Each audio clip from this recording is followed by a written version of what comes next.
Hello, everyone, and welcome back to Spring Semester Prose Notes, a graduate writing podcast. It's me, Samantha Demerly, PhD. And it's me, Nolan, still a PhD student.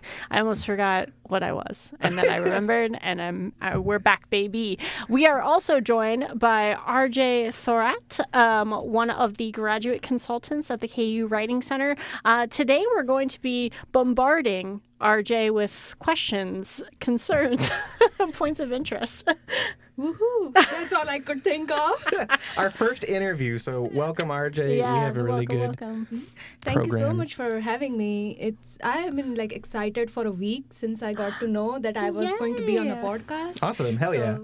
Thank you so much for having me. Of course. We are so excited to have you on the show. I was, always very impressed. So I hired you, I want to say a year ago or so, and then you disappeared on us for a semester. Was underground. You were off doing cool architecture things. I'm back. I'm glad that you wanted to come back to the Writing Center. I was tickled when you reached out and you're like, hey, can I have my job back? And I was like, absolutely, you can have the money.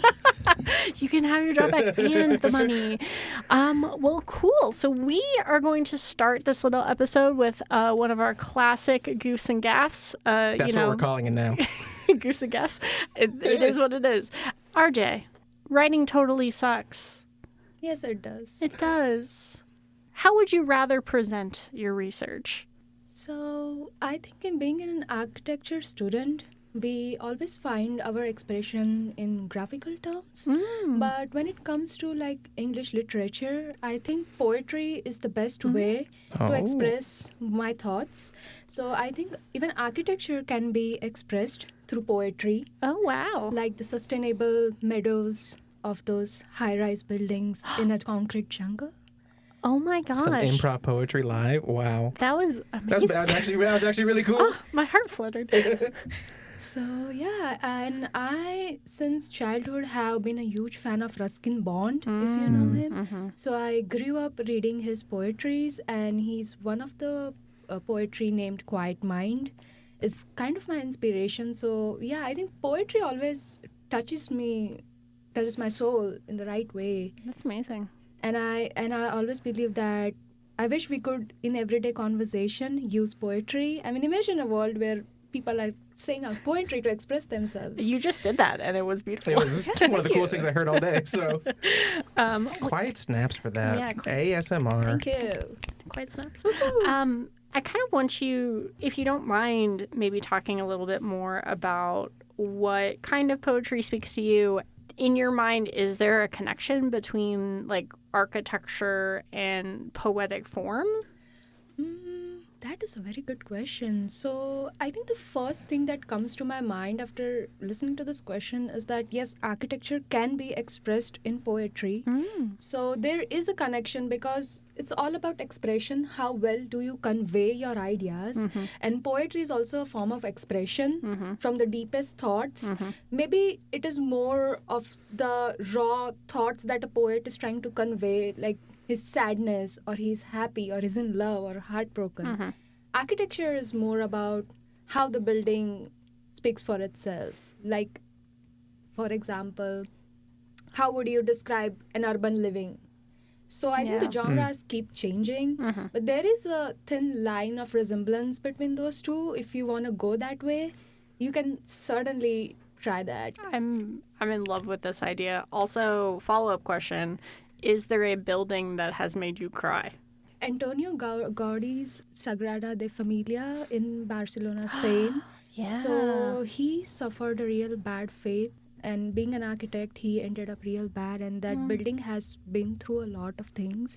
So I haven't been there in person, but when I studied about it, came to know its fate, and saw the pictures online, I felt my heart heavy.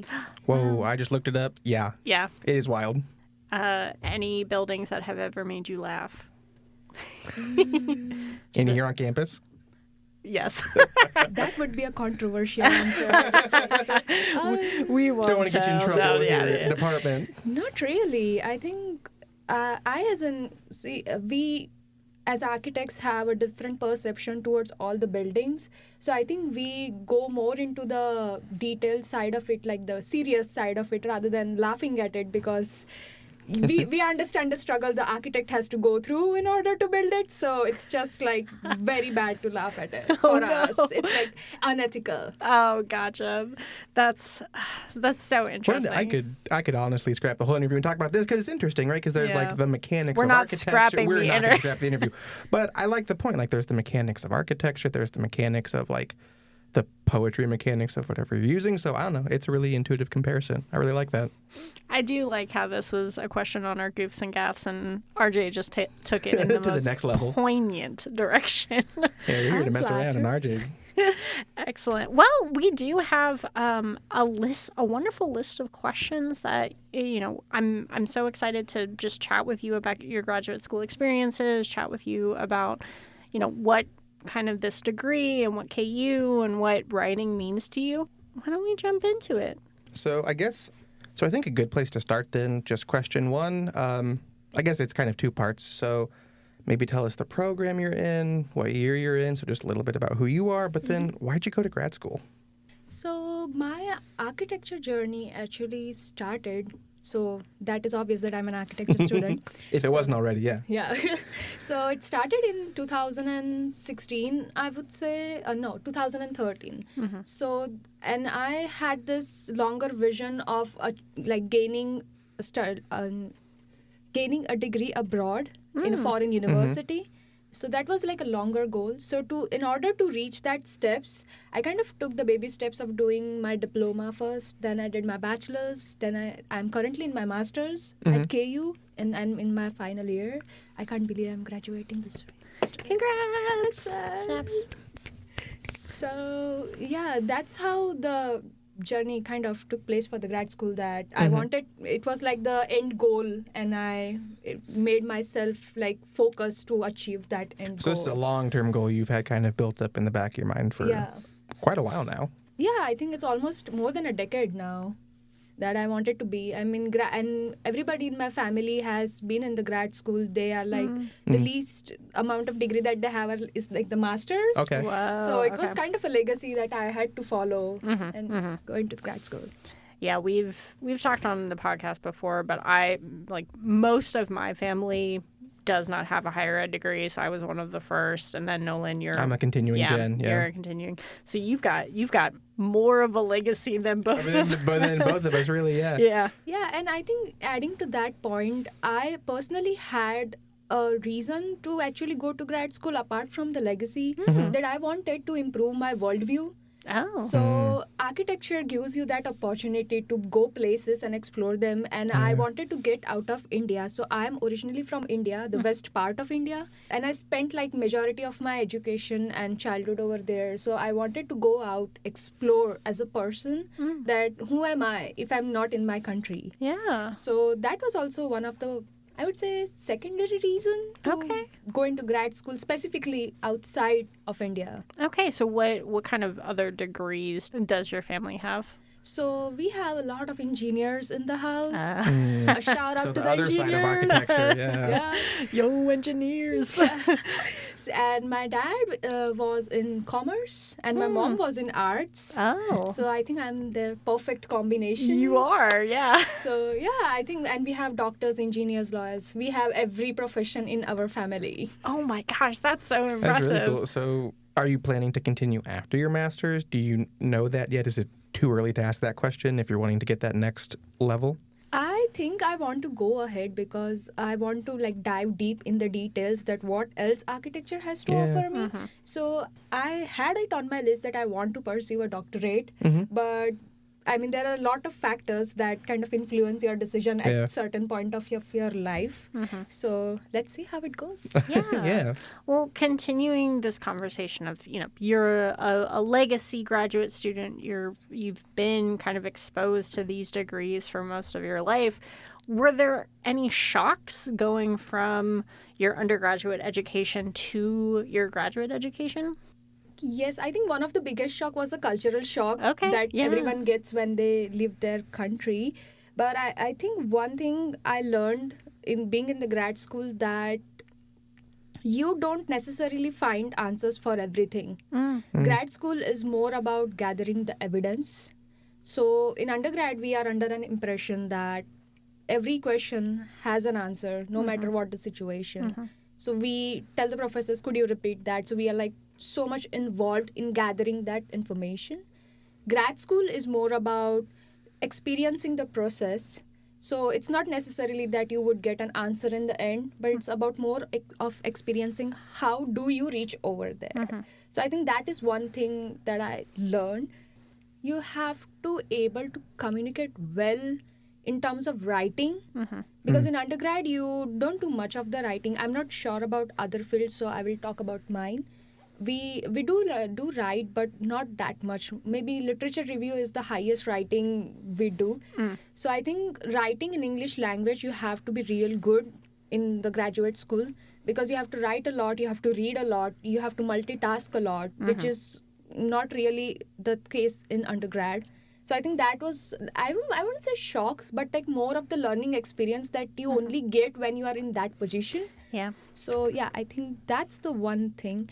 And this might sound goofy to say, but you have to tolerate and cooperate with a lot of people that you don't like. Oh, absolutely. I understand that. Yeah. So you have to be very professional, because even when you go out in the world, you won't necessarily work with people who are like on the same wavelength as you. So rather keep your patience.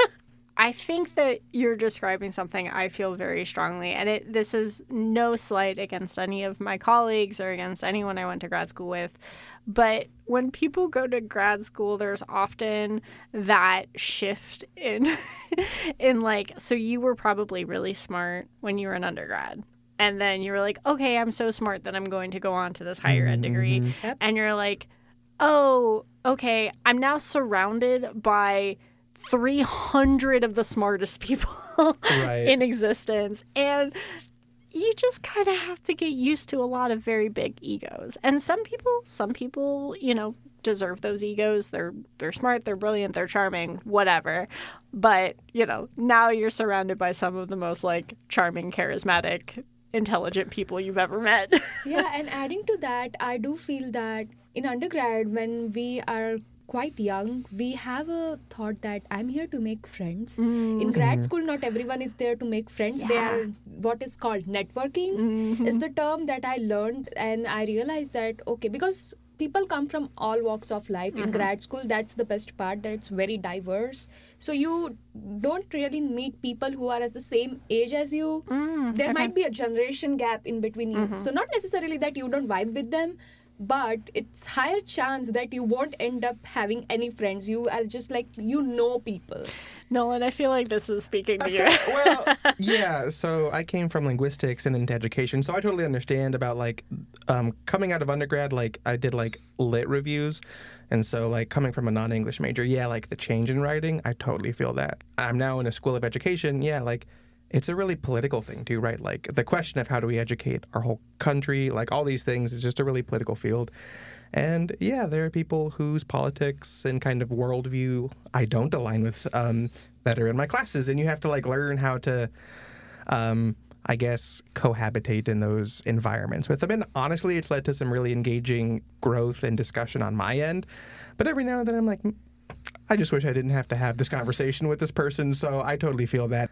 The reasons why we're here, I think, really do change how you relate to the people in your classes. I'm glad that both of you made friends in undergraduate, because I didn't, and I made all of my friends in graduate school. I was like a shy little... I have wonderful colleagues and wonderful peers in my classes, but like also the age thing in education, lots of them have been teachers for, 8 or 10 years and are coming back to get their EDD, and I came right from undergrad to a master's to now. So I'm often 10 years younger than lots of people in the classes, and it's like, oh, you have like 8-year-old kids. I can't ask you to like hang out on the weekend, have to get a babysitter. So absolutely. It's all those kinds of things. It is so interesting to like hear about the demographic differences in a lot of departments. At least in my program, it was an English program at Indiana University, and most of the grad students in my cohort were my age or like 2 years older. Like we were literally all the same age group, which was great and also rough. And yeah, like in the education program I'm in at the PhD level, like I don't have a cohort per se. I don't know if you have one in architecture, but there's the 4 of us that came in at the same time, but we're not all in the same classes. It's all very individualized, so that's also made it harder. I don't know if that's how it is for you in architecture. I think we all have our different graduation plans because there were like certain people in my class who actually graduated from KU and continuing their masters. And we as an international students, we have some different requirements in terms of curriculum and the classes. Oh, interesting. So yeah, I think everyone is on their own path of graduation, but we kind of keep overlapping in that gray area once in a while in some certain classes. It's like, oh, I had that class with you about a year ago. I know. I have said that dialogue like twice or thrice in this semester now. And those were like good people. And I miss them. I wish I could continue with them. Yeah. I think that leads into maybe the next. I think there's a lot of ways we could go from here to kind of hop around the question sheet we have. But do you imagine yourself, right, as part of the larger KU community, or just how integrated do you feel? Do you feel like you're a KU student, or are you like just in the architecture department? Like, how tied into campus do you feel? I believe that the best part of being a Jayhawk is that you are like globally connected with the different Jayhawks in different parts of the world. And I would like to share an incident over here. So recently I was in Milwaukee like a couple of months back, and I was on a construction site, and the contractor, like we were talking to him, having an initial introductory conversation, and he asked me that which school I was going to, and I said that I'm at KU, and he said, my daughter is also at KU, and he's like, Rock Shock Jayhawks. And it's like, okay, so then I came to know that Jayhawks is an emotion. It's like a global community. So, and from the day one, I always felt that I was acquainted with all the people on the campus, like in different fields and different parts of the campus. So I never felt that I was only there as an architecture student. That's really nice. I always felt that I was a global Jayhawk, and I will always be a part of this community, even though after I graduate, it will always be an emotion for me. Yeah. So even if you are like walking on the street and someone says, Rock Chalk, I will shout Jayhawks. That's awesome. Yep. Free advertising for RJ. I think the university should use that. And also, being a Jayhawk is absolutely an emotion because it is a mythical bird. We made it up. It's not a real bird. But I would actually do say that even though I am like deeply engaged with my department, I would be like participating more and spending more time over there. But whenever I get a chance to be a part of the Global Jayhawk community, I would definitely go. That's awesome. I feel like there are a lot of opportunities for graduate students to connect with graduate students from across the university. You know, we've talked about this before on other episodes, but sometimes it's just a time constraint. Like you're very busy with your architecture program and all of your coursework and all of those expectations and requirements. So there's not always the like chance, you know, you're like, oh, I would love to go to that event at the stadium, but I have to finish this paper. You're right. Yes. You're reading my mind. Oh no, do you have a paper to work on? Yes. Yes. Well, you know, in maybe the vein of how you spend your free time, kind of the work that you have to do as well, to what extent do you feel like your hobbies connect to your scholarship, so the research you're doing? I would say that first I have to clarify that what are my hobbies and my interests. So people often get confused in what hobbies actually mean. Okay. So something that I like to do every day is what I count as a hobby. Okay. And I think reading and sketching is the two things that I do every day. And it's like directly linked to my profession in a way. I would say reading was instilled in me since childhood, and it kind of helped me to improve my linguistic skills. And I don't know, I once came across Jane Austen's novel in high school, which I also mentioned during my interview. And after that, I have like deep interest in knowing about English literature. It's so fascinating that I kind of indulged in that, and that kind of improved my reading skills as well. So I think not necessarily those skills are reflecting in my research directly, but somewhere when I try to articulate my ideas or express them, these hobbies, they help me to express more clearly. Wonderful. So When you say sketching, are you actively sketching? Like architecture things?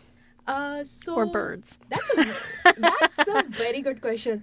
I actually do a lot of canvas painting as well. So I learned from a professional fine arts teacher. Oh my gosh. So so it takes a while. I mean, it takes like months I'm just at a beginner level. I'm not a pro. So it takes a while to do that. But I think, sketching I do like every day. I have a sketchbook and an architect always has a sketchbook in his bag. So I'm always like scribbling some nice angular moments or some facades that really catch my attention, some detailing, some design ideas that I'm currently doing the research project on. You don't know, I mean, inspiration can strike you like literally anywhere. So you have to like get handy and start sketching it. Too bad this is a audio medium, because I would ask you to pull out your sketchbook. I don't sketch people. Like this fine print terms and conditions apply. No, I just would, I'd like to see. Art. Yeah, I'd love to see. Do you have a favorite building on campus? This isn't one of our prepared questions, but do you have a favorite building? I think I like all of them. Oh, the diplomatic answer. Because they all are like different, and they all speak a different language of themselves. So I think it would be very biased to say that I have a personal favorite. I think I like all of them. That's great. I love that. I think every building on campus has a little personality that I do enjoy. I don't know if I like all of them. Some of them have bad personalities. No. Let's not go there. Yes. Well, again, kind of connecting to this question of liking. Nolan, do you want to read the next one? Yeah. So even though you do art, right, and you have to design schematics or sketches for architecture, I assume you have to do a decent bit of writing as a graduate student. So every kind of discipline has their own way about how they write and how they treat writing. So I guess we're just curious, like, what do you like about writing as an architect? What do you not like about it? Maybe what are challenges, or what did you have to adjust to? I think the part I do like is that we get to write a lot, but somehow it kind of narrows down by the end when the graphical expression takes over. So in the initial stage of our research or a study, we do literature review and the research part. That is, as I mentioned previously, is the most that we are writing. But there are many people who are really good at expressing things in terms of writing and not in terms of design. So for them, they take like more interest in doing the literature review. So I think that is the best part, that we have a compulsory literature review the beginning of every project. That's the part I like. And the part I do not like, I wouldn't say I do not like it, but I think it can be improvised, is that in the end, the content is only related to a blurb, like a poster blurb or some annotations that we are doing on the drawings, or preparing like a blog or some very focused design related content, which could be like 250 words or 150 words. Okay. So I think that part could be improvised, because as I said, that many people are good with expressing in words. But the thing is that whenever critiques are happening, people don't have time to read through all of that. So you have to like use more of a graphical expression. So that kind of cuts off both writing, and we have to find like a midway so that both of the things can be balanced. I mean, I have seen people who are like equally good in both literature and both graphically expressing themselves. But if you personally ask me, I would like to write more. Okay. Oh, interesting. Yeah. That kind of reminds me of a thing an instructor I had in my master's program would always talk about in this applied linguistics program I was in.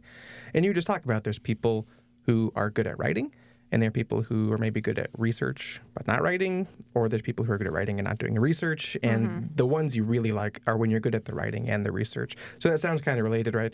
Maybe you're the artist, but maybe it's hard to write, or maybe you're good at writing, but maybe your designs are just okay, but you really find that spot when you can be a person who's really good at both of them.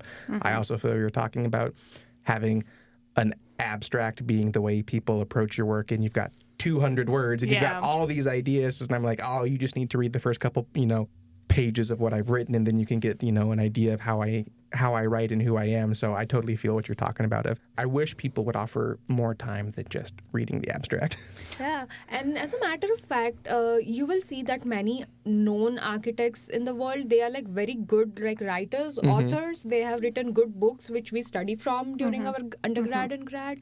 So, I mean, there are people out there who are very well balanced in terms of pursuing their literature side of themselves along with the architectural side of themselves. But I think it somehow becomes hazy after a certain point when the architectural expression kind of takes over the literature expression. Yeah. Well, I wonder if, you know, those architects who are skilled at both writing and their designs and kind of design heavy thinking, I wonder if they're good at both of those things because they see the structural integrity of both a paragraph and a building. You know, I feel like in the work we do, we tend to use a lot of architectural metaphors to describe the writing. So, you know, I will often, when I'm talking to graduate students about ideas, be like, I need your foundational idea. I need the thing that's going to literally build up the rest of the structure of this idea for you.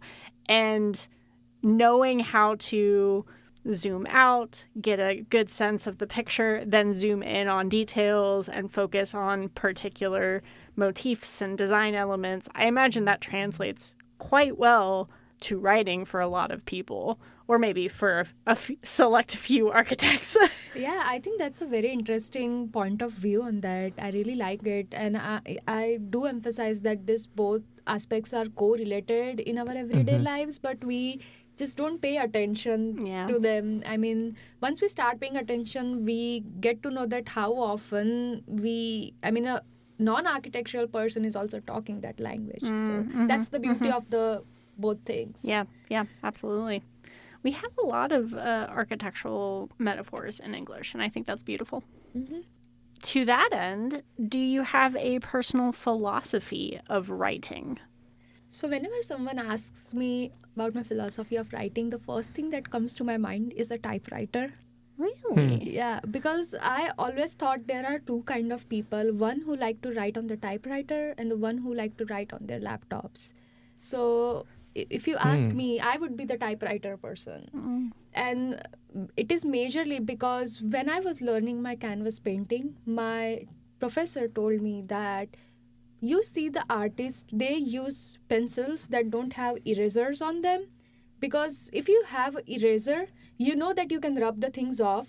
So you don't take the risk and don't draw bold lines. So that's very similar to typewriter. It's very difficult to go back and edit something. So you're like more cautiously writing through a typewriter. So I think my philosophy of writing starts from that basic, like foundational That's really concept, interesting. that if I want to be in the philosophical, like the writing zone, I would start with a typewriter. And the way that I have written stuff until now is I like to focus on the intangible aspect, like experiencing the world. So why are the things happening the way they are? So I have read like many books and which have inspired me to kind of form this philosophy. How the author describes the situation. So if, for example, he says that there is a huge living room. There are some rugged carpets lying in a corner with the person sitting on the chair, flipping through the books, sipping some coffee. Birds are chirping in the background. So even if you are not there present with them, you get a clear picture that what is happening. So I think that's what I want to convey to people as well, that's my philosophy of writing. So to look at the bigger picture, how do you take people to that? It's like building a suspense and then taking people to that bigger picture. So the way things are is, I would say, is my philosophy of writing. I'm wonderful. Yeah, I'm in awe of that. And I really like the idea or the philosophy of the typewriter and thinking about how people can slow down and at the same time take bigger risks with that almost like very present, very in the moment type of writing. Because we live in a culture where I'm constantly talking to students and telling them, like, if you have anxiety about this, don't worry, we can just delete it. And I think that's great for a lot of people, but I wonder what the effect of telling them to like slow down and kind of be intentional, but also risky with your language. I wonder how that would change things. Yeah, and even in a way, like, it makes you, like, in the context of the typewriter, right, own your mistakes and that to engage in the messiness and to lean into it. Because writing, yeah, we do make mistakes when we write. Yeah, it's really interesting. I just hear typewriter and I think of, like, the clicky-clacky, and I just really know, like, I'm a very hands-on person myself. Oh, yeah. So, like, even, just getting involved in the process, I think, in that mechanical side is interesting. Because, I write on a laptop because I have to write a lot. But if I could handwrite stuff, I wish that was a more, like, reasonable way for me to, like, do a lot of the work I do. It's just I'm either writing too long of things or, I do write notes in class on a notebook, even, like, and everyone's got their laptops because I can just write faster than I can type a lot of the time. So Absolutely. I really appreciate the tactile side, I guess, of that typewriter analogy. Fun fact, I was doing some research for a presentation this morning, and I was on KU ScholarWorks. Shout out to KU ScholarWorks.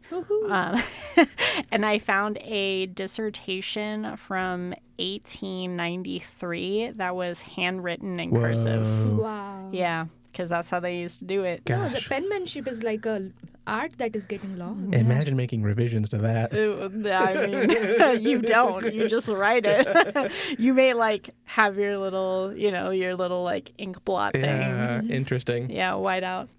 It is fascinating how far we've come in terms of scholarship technology, how we create the knowledge that we create. Excellent. Well, on to our next question. I don't think the segue for this is as smooth, but yeah, how do you navigate instructor or advisor feedback?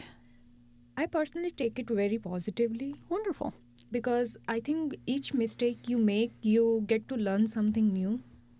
And I make sure that I don't repeat it. So my strategy is that I try to navigate the feedback in a terms that I go back to the rubric that was provided to me, and then I check that which were the aspects that I was lacking in and where there is a scope of improvisation. So I think that's the main strategy that I follow. And whenever I am writing for the same subject again, I pay more attention to those aspects of the feedback so I don't repeat those mistakes. And some people might find it annoying, but I also share this with my friends so they also don't make the same mistakes. So they also get to learn from my mistakes. Oh, that's really interesting. Yeah. And I don't think a common practice. Yeah. I always feel like, I mean, it's up to, like, own discretion how we want to take it, but I always feel that I have learned a lot from other people's mistake, even though they didn't share it with me, but I was in a close proximity knowing that this happened to them. It's a great learning experience. So, yeah, I think that's the main strategy of navigating the feedback. That's really cool. We like to talk about this topic a lot. It's a thing I'd like to research. But like, because, like, grades are so personal. And it can be scary to share, like, the comments you've received. But that's that's really cool. I think maybe more people ought to engage in that. If you don't mind me asking, do your friends also share their feedback with you? Like, is this like a group collaborative thing? A collaboration of feedback at some point?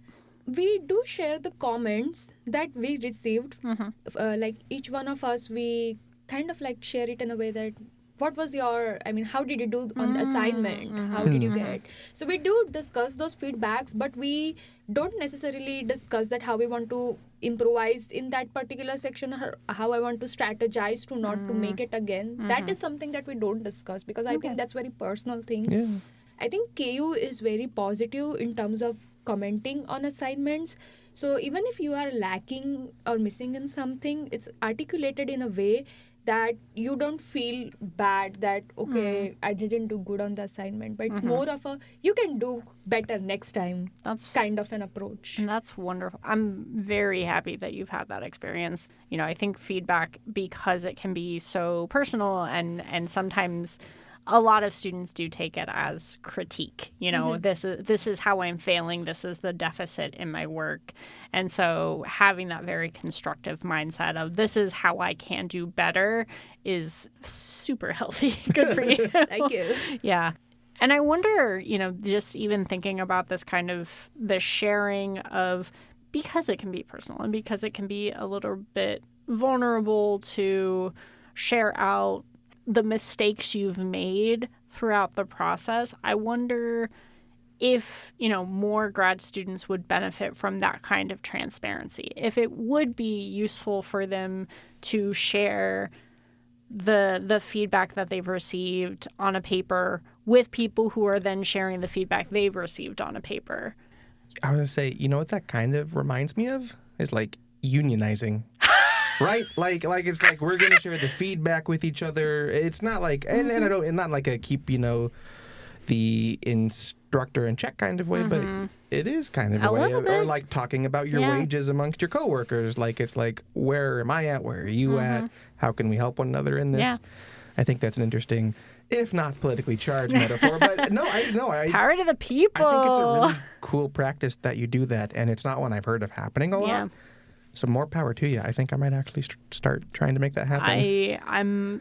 I'm learning so much, many things. RJ. Amazing. This has been such a delight, and we're still going. Yeah, absolutely. And maybe I'm curious now with you talking about how you share comments with, do you feel like that's tied to your identity as an international student and as a language learner? And then the rest of the question, right? Just what has been kind of the linguistic, I won't say challenges, but the linguistic changes that you've had to kind of navigate, and especially going from having to now operate in a very Western style of the academy and learning. I'm just curious just how that has been, for you. I believe that every language has its method of addressing or constructing any sentence, for example. So where do you pause? The grammar is entirely different for each of every language. So a person who has been speaking that language for their entirety kind of articulates English in a very similar way. So, as writing center consultants, I have seen people from whose English is not their first language. They kind of write English in a very similar way, their punctuation, their sentence formation is very similar to, and this thing could be only understood if you are speaking another language and English is not your first language. So that perspective only comes after you start speaking multiple languages. So I think in the linguistic approach, I think that was the first thing that affected my English writing, that I was writing it from the point of view that how I speak my mother tongue. Yeah. So, and it was not, I was not wrong in my place, but I was not right either, because English is a different language and it has its own grammar and way things are constructed. But the good part is that I did majority of my education in English, and my fondness for English, I was always good with the grammar part. Okay. So I messed up things little less over there. But I think in terms of the simple, compound and complex sentences, I think I make things more complex than simple, because that's the way it kind of runs through my mind. So that's a grad student. I think I just need to simplify things on a bit. That's how I think linguistic changes affect in the writing. There is no one to blame in that, but I think the difficulties start from there. So American style of writing is, I would say, very formal and very crisp in terms of how you want to narrate. It's very structural. You have an introduction, you have a body, and you have a conclusion. There is no in between. So people, I think, majoritarily messed up from the very first stage of introduction, because in some other schools, the notion of introduction could be just a couple of lines or a small paragraphs. But it's not necessary that it's the same thing in the American style of writing. It has APA, we have Chicago, we have MLA. Oh, okay. So when I came to USA first time and my professor told me that you have to do APA style of writing, that I remember that was the first time I came to the writing center to actually understand what is APA. I had a brief idea, but I never wrote anything in APA. So I think the struggle starts from there, that you have to, but I think the best part or suggestion is that every school should do a brief introduction on academic writing, which I believe is done in KU, and that kind of helps a lot of people. You never know how many people out there actually need help who don't have English as their first language, have a hard time articulating things on the paper, because we are like self-criticizing and self-judging us at every point. Is this right? Is this the way the sentence should be written? Am I making the tenses right? And we had talked about this a little bit before we started recording, but remind me, you said you speak 4 languages. Yes. So what are the 4 languages? So I speak Marathi, which is my mother tongue. Hindi, which is the national language of India. Okay. I speak Gujarati because it's a fun part. I live in Gujarat, where people speak Gujarati. Okay. So being born and raised over there, I know how to speak Gujarati. Okay. But at home, I speak Marathi, and then I know English as well. What would be maybe like the formal or academic differences between like a formal Hindi and a formal American or a formal English?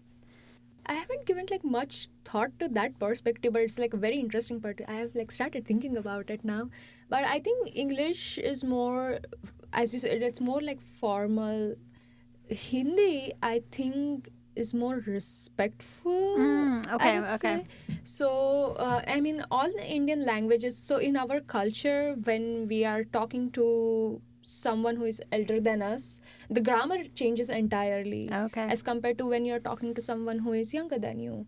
But in English, there is a constant kind of a flow, no matter whom you are talking to, like Mr., Sir, something like that.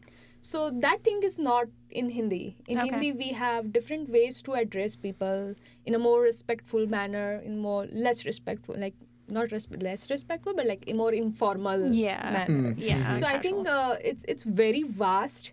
I don't really think that there is any similarities between the 2 languages in terms of anything. Oh, wow. Because the grammar is entirely different, the way people speak it is different, and that's the best part of living in India, that it's so diverse, that Hindi also is being spoken in many different ways in different parts of India. So words are constant. I mean, I would understand what the person is saying, but the accent changes. Oh, cool. That's so interesting. India is so linguistically diverse. I could talk about that for a really long time, but that's not the point of this podcast. Yeah, I always feel bad as we have 22 languages and I only know 3 of them. So 22 languages? Yeah. Wow.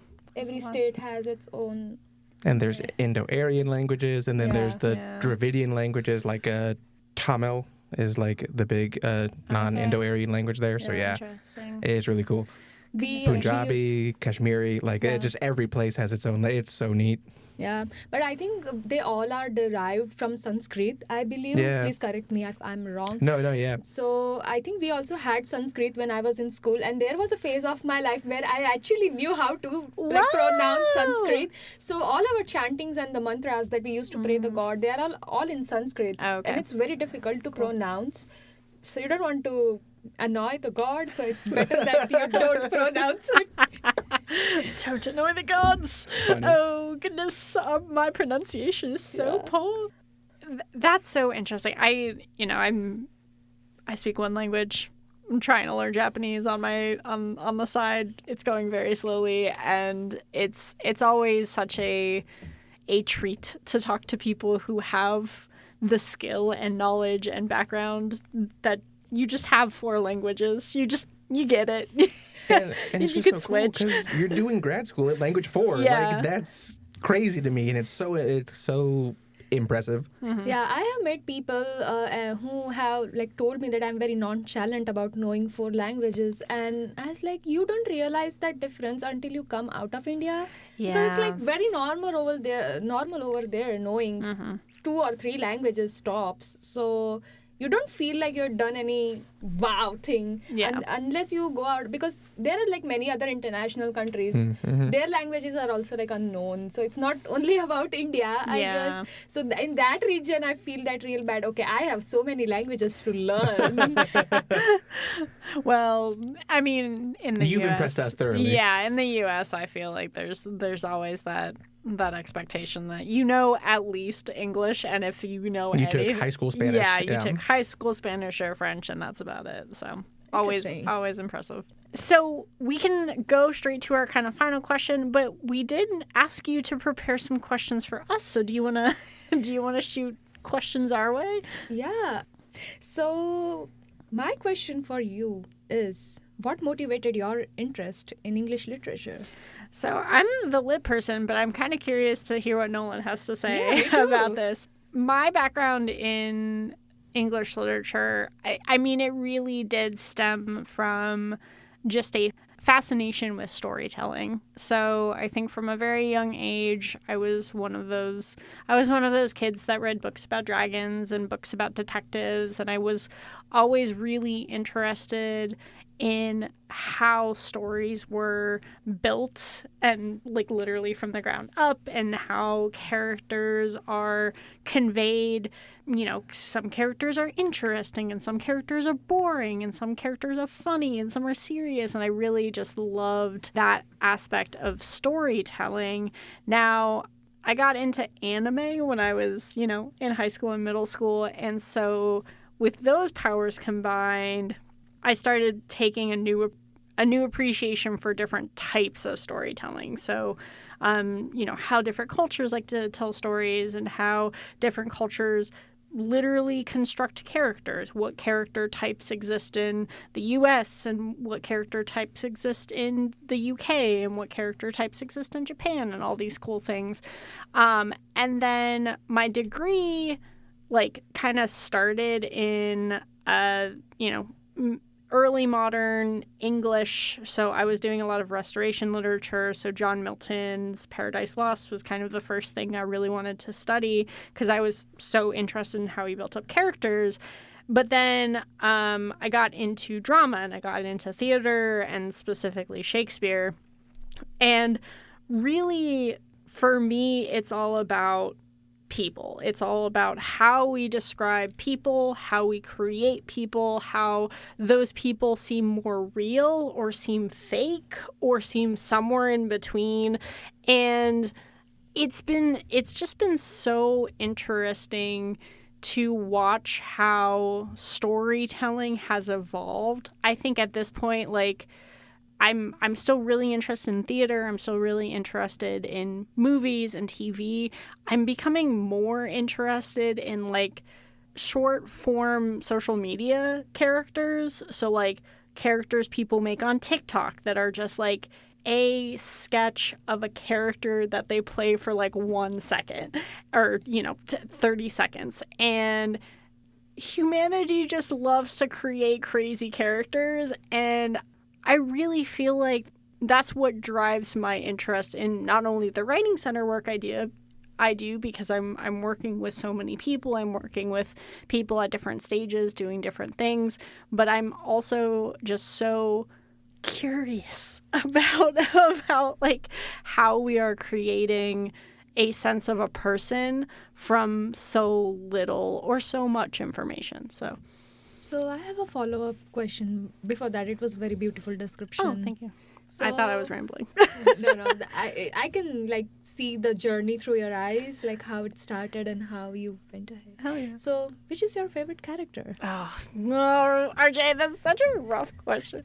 Of all time is very, very tough. I don't know. You can give a top 3 if you have to, extend a lifeline.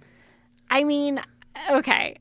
And it feels funny to me because this is actually a relatively recent discovery of mine, but I started watching One Piece. And I think Luffy is my favorite character of all time.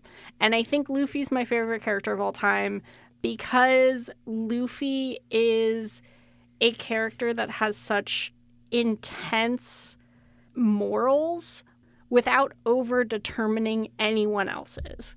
He is pure drive without any intentional charisma to change the people around him. He just wants to do what he does, and if people are affected by that, it's incidental. And guess what? Everybody's affected by that. Everyone thinks he's charismatic. Everyone wants to be around him or defeat him or whatever. But he is a character that is so internally driven that it's literally infectious to everyone around him. And he's also super loyal and funny. And That's he's very great. Interesting. It's probably not a really good answer because I know everybody loves Luffy if you ask any One Piece fan. But yeah, I think it's a very different perception that you have about that character that makes it more interesting to hear. I wish I had a more like literary answer. I can't even think of my favorite Shakespeare character because they're all really interesting.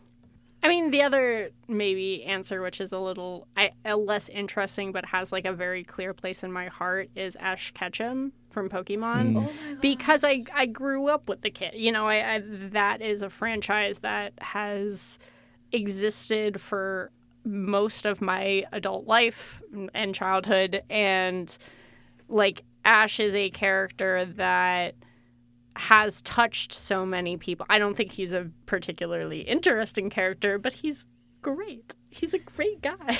I think I will go with Team Rocket. Oh, Team Rocket! Hell yeah. I always felt bad for them, but they're like very inspiring in their own way. I feel like my other maybe like cheaty answer to your question is it really... I love a lot of stuff. So when people ask me my favorite of anything, like what's your favorite food? What's your favorite character? It usually tends to be a thing from within the past year or 2 years because I like a lot of stuff. And it's not that I don't remember the things that I used to like. It's just that I like what I like right now. Yeah, it reminds me of the slam book we used to have as kids. 90s kids used to have the slam book which you filled, and I remember as children how different our thinking process is. The stuff that we have written at that point of time was like in very context of what we were going through at that point. And if I just open my slam book right now, I was like, why did I write my dream destination to be Mauritius? Amazing. What a cute thing for little RJ to want. Like, I didn't even spell Mauritius right, but I had big dreams since childhood. You knew what you wanted to do. That's funny. That's beautiful. Yeah, what's your journey with English literature? It's maybe best encapsulated by, for anyone who knows me, I care about like language a whole lot. So he's the GOAT, J.R.R. Tolkien, right? And constructing these languages and building up worlds and cultures around them. And so, like, the job he had, which isn't really a career path that exists anymore, of being a philologist, which is a linguist and a historian, but also kind of a writer, Englishy kind of person. Really, really cool. I was born, I guess, 100 years too late to have that job. Although I'm really glad to have, like, modern medicine and not have to go through World War I and II. That notwithstanding, though, right, what in my own writing, when I do it on my own time, it is a lot of, like, the world building of, like, how did these people arrive at this place in time? How has language impacted the way they view the world, their journey? So just anything related to the context of the language these people are speaking, I think is just so tremendously interesting. And for him to invent languages, and then they have histories, and those languages change over time. Like there's Quenya, but then there's Sindarin, and then there's different dialects of Elvish. Like he made it like a real world language, and I just think that's so impressive. So that's probably what got me into English lit, just in general. And then from there, I did get into Russian lit, and then I wound up in a Russian program anyways. So yeah, I guess the easy answer for me is it all comes back to just like the material of writing, which is that language. So do you have any favorite literature, like language literature, that you think is like apart from the English literature? Dostoevsky, always really close to my heart. We had to read a lot of him in my undergrad, and I just enjoyed him more than like Tolstoy, who is important. I don't think anyone needs to read War and Peace. I know that's controversial. Yeah, it's just that weird thing, and it sounds really pretentious, but I think he wrote things that like stand the test of time and can speak to people across time and in a really compelling manner. But at the same time, I think he gives a really good view into what it meant to be Russian at that time. So it's kind of like there's like a horizontal lens of like across time, but also like the vertical lens of like where he is in his own context. Yeah, it's really interesting. So I guess the Russian canon I do respect. Dostoevsky, go read Crime and Punishment. It's actually really good. It's also kind of really sad. Oh, of course it's really sad. It's Russian. Yeah. Yeah, this conversation brings me to my another question, that we have heard that English is a global language of communication and it's being used everywhere to convey formal ideas. But not many people are acquainted with the fact of English literature. It's more of a linguistic approach. So do you think that people could be made more aware about English literature in some way? I think that English literature, I don't think there's necessarily anything special about it. I think that people tell stories, and the people who want to tell stories about experiences and characters that affect, like, that have a kind of worldwide spread, I think that's true of, like, I think that happened 100 years ago. I think that happened 50 years ago. I think that's happening right now in whatever language you want. I think there are creative, smart, funny, intelligent people who are speaking every language known to man and are creating some of the coolest, most interesting stories and characters you've ever dreamed of.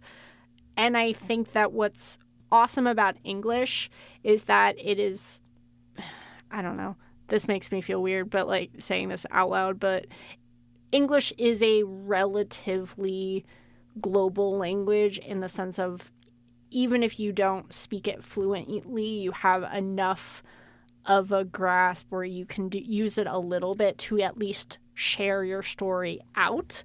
So even if it's not the language that your story's in, I think that English is a way to tell other people about the story. So, you know, I wrote this play in Swahili, but you're advertising it in English, a lot of people are going to be interested, you know, like, and then somebody's going to translate it, and then somebody else will translate it into French, and then it will like expand in that direction. So I think English has been very useful in making connections across different languages and different literatures, but I don't think it's the be-all end-all of language. I think it's important, but I think that all it's doing right now, or a majority of the work that English is doing right now, is just making those connections clear. Interesting. And I guess kind of you talking about translation, that's kind of where my mind immediately goes of, I think English works ought to be translated into lots of other, and it happens a lot. But I think a lot about this too for like research too. I wish people did research in their own language, and then we can translate it into English, and we can, you know, translate it out of English. And I guess this is maybe informed by my my own life, right, where I read Crime and Punishment in high school in English, and then I did a Russian degree, and I read parts of it in Russian, right, and so I had the experience of reading it in my own native language, and then in my L2. And getting to compare and contrast how that was for me is really interesting. So I think by translating these works, right, you give people a chance to experience it in their own language. And then if they want to do the work of learning English, then they can access it on that level and kind of, again, on their own time, compare and contrast those kind of different way the languages work. Because, right, you can convey ideas really differently. And there's nuance in Russian that isn't in English, and there's stuff in English that isn't in Russian. And so I think kind of the magic happens in between there when you can hold these two different languages in your head and kind of see where they overlap and don't quite meet. I love this question because it actually makes me think about there was something that I discovered when I was studying Shakespeare during my PhD, where Shakespeare was incredibly popular in Japan, you know, after he was dead, but like kind of almost contemporary to his own works and his own performances. You get no drama that is playing Shakespeare. It's playing Hamlet, and you know they're putting on these Japanese productions of Shakespearean works. And for me, it was such an interesting like cultural collaboration where like these two cultures divided by an entire continent and oceans found commonality in certain types of characters and certain types of chivalry and actions and countenances, and that somehow they translated well. There wasn't miscommunication. It wasn't like the Japanese no dramas were mistranslating Shakespeare. Like, they were getting Hamlet. They understood that character in a way that is so cool and so impressive. And still, I mean, that's kind of the legacy of Shakespeare today, is that he has written stories about characters that kind of, like you said, Nolan, stand the test of time. People feel the way that Hamlet feels, even though he's just an emo, brooding, brooding emo dude. And I guess to your point, like, to me, want to make this, and that's why I think translation is important, a two-way street. Or like what's coming from other cultures that would speak to us in America, or those who speak English, right? Because I think it does. I think it can go both ways, and just it's really basic or whatever. But like promoting just the cultural exchange through the stories that we tell, I think is really valuable. So these were awesome questions to ask. Also, and then we had in the 90s when every movie was like a 90s rendition of a Shakespeare play. Baz Luhrmann's Romeo and Juliet. Oh my God, it's so funny. They were so good too. They worked really well. I think adding to your point that in Asian countries, if I talk like on a general way, that an emphasis is given on learning English because, as you mentioned, that things get translated into English to reach a larger demographic. So I think even if you know basic English, it's like a survival English. Doesn't matter if you are not fluent in that, because you probably have 3 other languages to convey your ideas on these countries. But I think a lot of attention is paid. I mean, I wouldn't say, I'm not sure if I should share this or not, but in India, people actually judge you based on your accuracy in English. So many people over there, they started a campaign saying that don't respect people based on their knowledge of English. Respect them for the way they are. I mean, they might be very intelligent and good in their native language, but maybe they are not able to express themselves in English because they are not well acquainted with the language. So I think that's why the English over there, learning English is a big deal in Asian countries, because if you have to get out of the country, English is the only thread that binds us all together. It becomes like that for us. Also, in order to get a higher degree from foreign universities, you have to clear English examinations. So they are also like a critical part. So I think that the way people see English in United States, it's very different than how we see English in Asian countries. So we really keep that on a pedestal because it's a novelty for us to learn that language and converse in it like very fluently. And I think I have seen people struggling with English, but they are kind of a bit hesitant that, what if I say something wrong in English? Here, everyone understands it. In Asian countries, it is fine. People will understand my point. They won't judge me based on my grammar. But here, people would be like, oh, no, you don't have to say it like that way. It goes that way. Something like that. So, I think these are some of the things that kind of get lost in this world where we are like surrounded with so many languages and so many literatures of them.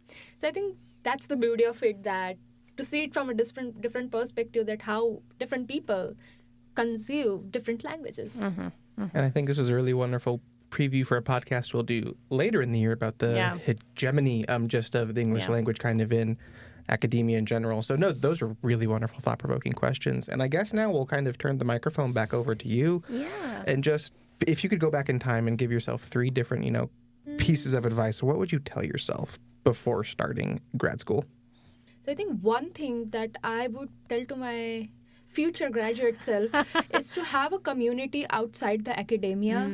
Like, do something that is not directly related to academics. Don't do it to achieve something, to achieve grades or credits. Do it because you love it. Because I have seen people who take this approach and they are like so at peace.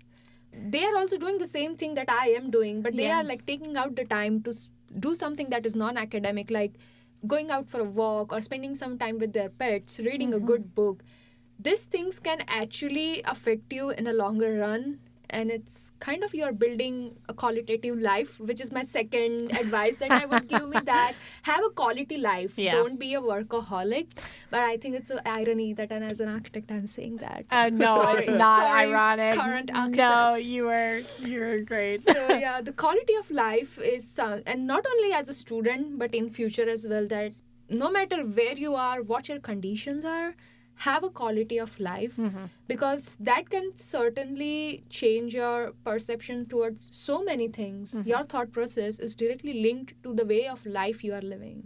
And I think the third thing, which is has been a hot topic nowadays, is the imposter syndrome. Many people face it, and I personally never knew it before I came over here. Really? So I think more and more people should be aware that imposter syndrome happens with everybody. It should be like normalized, because we are like graduate students. We are going through a lot, and it's perfectly fine to feel not successful, even though when you are doing you are achieving good grades, you are on point, but it's okay sometimes to lay back and relax.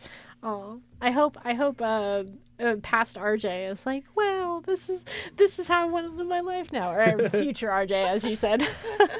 That's really sweet. Those are all great points. Yeah, I hope some unassuming graduate student listens to this and goes, wow, that's how. Take it to heart. Take it to heart. Take it to heart, everyone. Valentine's Day is near. Take it to the heart. Oh, Valentine's Day. Don't do homework on Valentine's Day. Spend time with people you love. No, those are all really great points. So this has been, I think, a wonderful first interview in the books. I'm smiling ear to ear. This is so sweet. This was so much fun. RJ, how are you feeling?